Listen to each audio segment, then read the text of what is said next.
Hello, and welcome to the This Happened Today in History podcast. I am your host, Mr. Miller. This podcast will cover a number of topics that happened on this date in history. Please visit the podcast webpage at thishappenedtoday.buzzsprout.com. There you can download the notes page, which will help you organize the information as well as develop your own ideas on how these events change the world around us. If you're interested in hearing more, please consider subscribing so you will not miss out on what happens tomorrow in history. Today is June 4th. Passed by Congress June 4th of 1919 and ratified on August 18th of 1920, the 19th Amendment granted women the right to vote. The 19th Amendment legally guarantees American women the right to vote. Achieving this milestone required a lengthy but difficult struggle. Victory took decades of agitation and protest. Beginning in the mid-19th century, several generations of women's suffrage supporters lectured, wrote, marched, lobbied, and practiced civil disobedience to achieve what many Americans consider radical change of the Constitution. Few early supporters lived to see the final victory in 1920. Beginning in the 1800s, women organized, petitioned, and picketed to win the right to vote, but it took them decades to accomplish their purpose. Between 1878, when the amendment was first introduced in Congress, and August 18th of 1920, when it was ratified, champions of voting rights for women worked tirelessly, but strategies for achieving their goal varied. Some pursued a strategy of passing suffrage acts in each state. 9 western states adopted women's suffrage legislation by 1912. Others challenged male-only voting laws in the courts. Some suffragists used more confrontational tactics, such as picketing, silent vigils, and hunger strikes. Often supporters met fierce resistance. Opponents heckled, jailed, and sometimes physically abused them.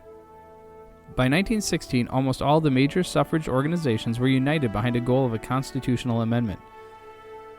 When New York adopted women's suffrage in 1917 and President Wilson changed his position to support an amendment in 1918, the political balance began to shift. On May 21, 1919, the House of Representatives passed the amendment, and 2 weeks later the Senate followed. When Tennessee became the 36th state to ratify the amendment on August 18th of 1920, the amendment passed its final hurdle of obtaining an agreement of 3/4 of the states. Secretary of State Bainbridge Colby certified the ratification on August 26, 1920, changing the face of American electorate forever. The campaign for women's suffrage was long, difficult, and sometimes dramatic, yet ratification did not ensure full enfranchisement. Decades of struggle to include African Americans and other minority women in the promise of voting rights remained. Many women remained unable to vote long into the 20th century because of discriminatory state voting laws. And in 1942, one of Japan's main goals during World War II was to remove the United States as a Pacific power in order to gain territory in East Asia and the Southwest Pacific Islands. Japan had hoped to defeat the U.S. Pacific Fleet and use Midway as a base to attack Pearl Harbor, securing dominance in the region and then forcing a negotiated peace. The United States was aware that the Japanese were planning an attack in the Pacific on a location the Japanese codenamed AF because of Navy cryptanalysts had begun breaking Japanese communication codes in early 1942. The attack location and the time were confirmed when the American base at Midway sent out a false message that it was short of fresh water. Japan then sent a message that AF was short of fresh water, confirming that the location for the attack was a base at Midway. Station Hypo, where the cryptanalysts were based in Hawaii, was able to also give the date, June 4th or 5th, in the order of battle in the Imperial Japanese Navy. Early in the morning of June 4th, aircraft from 4 Japanese aircraft carriers attacked and severely damaged the U.S. base on Midway. Unbeknownst to the Japanese, the U.S. carrier forces were just to the east of the island and ready for battle.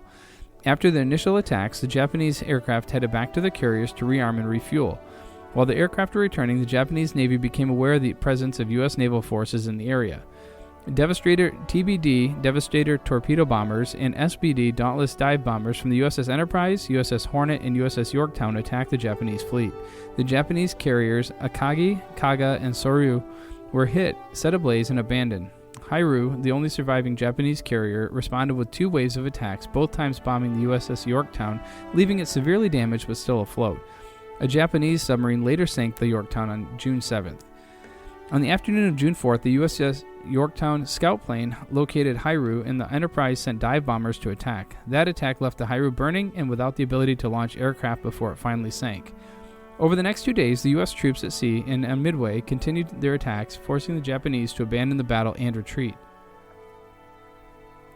The Japanese lost approximately 3,057 men, 4 carriers, 1 cruiser, and hundreds of aircraft, while the United States lost approximately 362 men, 1 carrier, 1 destroyer, and 144 aircraft. This critical U.S. victory stopped the growth of Japan in the Pacific and put the United States in a position to begin shrinking the Japanese Empire through a years-long series of island-hopping invasions and several even larger naval battles. And then finally, in 2008, a giant laboratory aboard the International Space Station will get a bit bigger when astronauts add the attic to the already tour bus-sized Japanese module. Wielding the space station's robotic arm, astronauts will plug a storage closet from a temporary perch and attach it to a more permanent home on the roof of Japan's $1 billion Kibo laboratory module. It's a pretty simple move, Station Flight Director Annette Hasbrook said late Thursday here at NASA's Johnson Space Center. The crew will have all control of it. Discovery Shuttle astronaut Karen Nyberg, the chief robotic arm wrangler for NASA's STS-124 mission, will lead the Kibo module move, with Japanese astronaut Akio Hoshide and station flight engineer Greg Chamatoff watching over the docking rings between the 2 orbital rooms. The move is slated to begin about 2:57 p.m. today, with Nyberg hosting the storage closet, also known as the Japanese Logistics Module, JLP, from the top of the station's hub-like Harmony node and moving it about 30 feet to the rooftop of Kibo. The actual move is expected to take less than an hour once vestibules between the rooms are prepared, NASA officials said. We're looking forward to Friday and then the following day for the JLP relocation and the robotic system's initial checks, the deputy Kibo operations project manager told reporters on Thursday. Kibo storage room was delivered last March during an earlier shuttle mission to await the arrival of its parent module, the Japanese pressurized module, which Hoshide and his STS-124 crewmates installed earlier this week. The squat storage module weighs about 18,490 pounds, is about 14 feet wide and 13 feet long, but it is dwarfed by the larger research module, a massive 32,000-pound orbital room that is about 37 feet long and includes 2 windows, a small airlock, and a 33-foot main robotic arm. A porch-like external platform and second, smaller robot arm to handle external experiments are slated to round out the Kibo facility when they launch aboard NASA shuttle later this year. To prepare for today's module move, the joint 10-astronaut crew of Discovery and the station removed 8 phone booth-sized equipment racks from the storage room and installed them inside the main Kibo lab on Thursday. 2 spacewalkers also cleared the lab's roof-mounted docking port to receive a smaller module that day and installed a new camera to aid the use of Kibo's robotic arm. The JLP needs to be completely empty, Hoshide said of today's move in a national interview. The plan is not to have any racks inside because we're trying to not freeze them just in case a heater failed and we can't have the module warmed up. In addition to moving the storage room, Shuttle Commander Mark Kelly and Station Commander Sergei Volkov are expected to discuss their joint mission with reporters on Earth today. NASA's Mission Control here at Johnson Space Center roused Discovery's flight crew with a song Bright as Yellow by the band Innocence Mission, a tune chosen especially for Nyberg, who is making her first space flight and is the 50th woman ever to fly in space. Good morning, Discovery, and a special good morning to you today, Karen. NASA astronaut Shannon Lucid radioed up to the shuttle. Good morning, Shannon, and everybody in Houston, replied Nyberg, who will be the first person to wield 3 different robotic arms in orbit during her mission. Thank you so much for waking us up with that music. You have been listening to the This Happened Today in History podcast. I thank you for listening, and I hope that you have enjoyed learning about historical events from the past.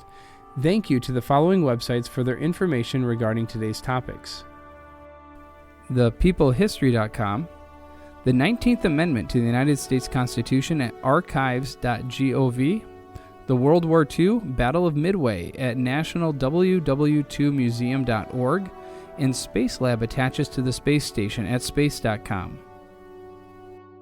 The music used as the background track for this podcast is Americana, created by Kevin MacLeod on Incompetech.com. If you enjoyed this information and would like to hear more, please consider subscribing, as this will keep the historical events in your feed in the morning for each day. I hope you have a great day.